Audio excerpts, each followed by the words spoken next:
Hi, this is the last video, adding probabilities. This is the one too where it's okay if you don't fully understand this. We're going to talk about this in depth next class. So it's just kind of like a preview. At least you can get some notes taken. So with the adding probabilities one, the probability of A or B, if the events are mutually exclusive, may be found by adding the individual probabilities. So here's where you have to decide, should I multiply them or should I add? Multiply if they're independent, if they don't affect each other. But the phrase mutually exclusive means that one event taking place prevents the other from taking place. So, for example, flipping a coin gives mutually exclusive outcomes since you can't get heads and tails at the same time. Those are not independent of each other because they affect each other. They're on the same thing. Another example, the outcomes of tossing a six-sided die are mutually exclusive since no two results can occur at the same time. So I realize that sounds somewhat confusing, but you just kind of have to think about it. I felt that the adding of probabilities made more sense when I started figuring out and using Venn diagrams. So you may also have the same idea. Okay, so let's look at example 4. Two fair-sided dice are rolled and the sum is recorded. If the probability of rolling a sum greater than 10 is 0.083 and the probability of rolling a sum less than 5 is 0.16, what is the probability of rolling a sum greater than 10 or a sum less than 5? And I hope you kind of noticed this right here. It's kind of on the worksheet that I'm giving you beforehand. Multiplying probabilities is when something is an and situation. Adding probabilities is an or situation. So if you want to find the probability of rolling a sum greater than 10 and the probability of rolling a sum less than 5, you would take this probability of getting the first probability or the probability of the second, add them, and you get 0.25. Example, you draw a card from a standard 52 deck. What's the probability of drawing a 7 or a queen? Well, these two events are said to be mutually exclusive because they cannot happen at the same time. That is, they have no outcomes in common. Okay? So the 7 and the queen, they can't happen. They're completely different things, right? So the addition rule can be used to find the probability that either one event or another event happens. So the probability of 7 is 4 out of 52. Probability of queen is 4 out of 52. Total probability, well, 4 divided by 52 plus 4 divided by 52. I hope you got 8 out of 52, not 8 out of 104. Remember, when adding fractions, it's not like when you multiply fractions and you multiply top and bottom. When you add fractions, you could only add them if the denominators are the same, and then you only add the top numbers. So use the calculator if you need to. I got 2 out of 13. What's the probability of a face card or a 2? Well, how many face cards are there? Remember, there's 3 face cards in 4 suits: hearts, hearts, diamonds, clubs, and spades. So 3, jack, king, queen, and 4 is 12. So 12 out of 52 plus 4 out of 52 would be 16 out of 52. Or if you reduce that, it would be 4 out of 13.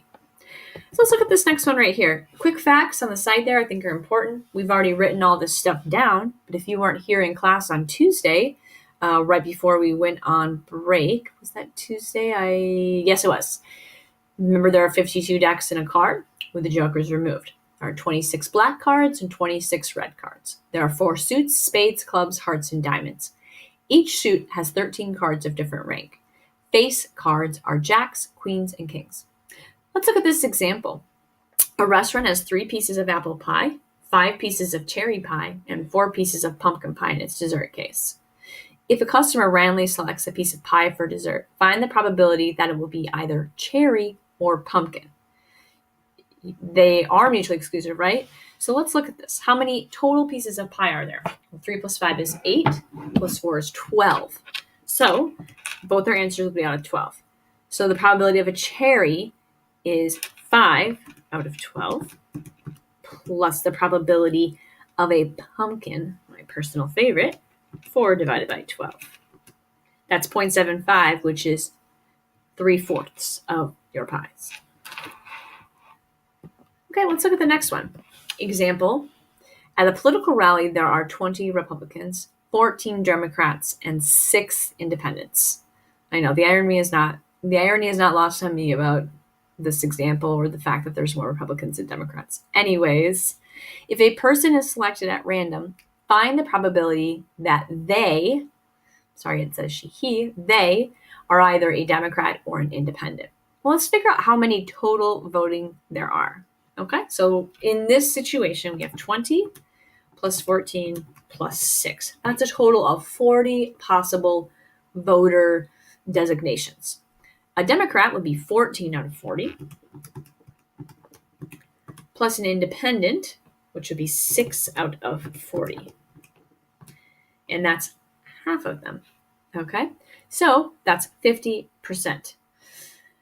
Okay, let's move on to why I think that sometimes addition can be just an extra added complexity, and that is when events are not mutually exclusive. Because sometimes when we're adding things, they can be both. For instance, I always think about taking classes. You can have a person who either just takes a language, just takes PE and health, since it's quite a large amount of time that you have to spend in that class at Grant High School, or you can take both, a language and a health PE. But what happens when I'm trying to find the probability of that, I'm doing an OR situation, I've got some overlap. And this is where I'm talking about when I have a Venn diagram. Visually, in my brain, that just makes the most sense to me because I'm able to see that overlap. We'll talk about that the next couple weeks, especially this next class. But let's talk about it. It's called the addition rule when events are not mutually exclusive. And when two events are not mutually exclusive, then the probability of either of the two events occurring is the probability of A plus the probability of B minus the probability of A and B. You have to subtract out that overlap. If you don't subtract out the overlap, then what happens is you're counting it twice, and that doesn't really work. So let's talk about this. Find a probability that a randomly drawn card from a standard 52 card deck is a heart or an ace. So when I think about that, I think, okay, what's the probability that you are a heart? Okay, well, let's look at that. That's 13 out of 52. And then if I want to add out what's the probability that you're an ace? Well, that's 4 out of 52. What is the probability that you are a heart and an ace? Because you could be that there is one, right? Isn't there four? Are there not 4 different hearts? Or excuse me, aces? So there is one of those aces is a heart. So I would subtract out that overlap. Because otherwise I'm counting it in hearts and ace. That's 1 out of 52. And so if I add my fractions straight across, 13 plus 4 is 17, minus 1 is 16. So 16 out of 52 is my answer. And this is why I kind of love probability, because in the end, it's all about deciphering what the question's asking you. If you can figure that out, you can 99% time get the answer. It's just remembering to slow down and look at the question and read it. So 4 out of 13 is the end answer. That's 16 out of 52 reduced. Let's look at the next one.